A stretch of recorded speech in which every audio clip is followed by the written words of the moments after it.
I want to talk about some testing products too. So, I've been testing a few products, but I stopped a little bit, and I was wondering.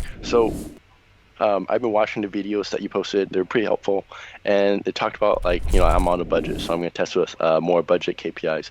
So, uh, I want to talk about like days length. So when I'm testing a product, do I do I go on like I put on like test one product a day and I keep it on for 4 days, or is it like past break even point and I cut it? So it, what do I KPIs.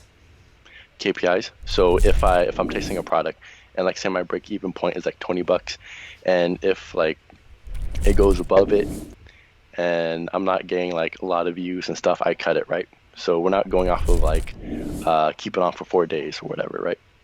We're going off the cost per click KPI or cost per view content, cost per add to cart Awesome. KPIs, and the cost per purchase KPI. Okay. All right. Awesome. Thank you.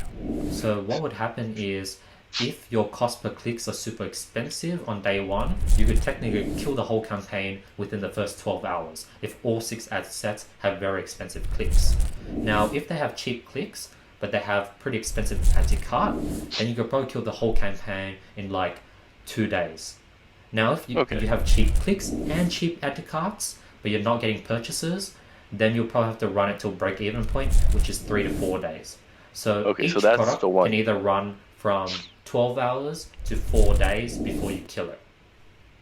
Okay. Thank you.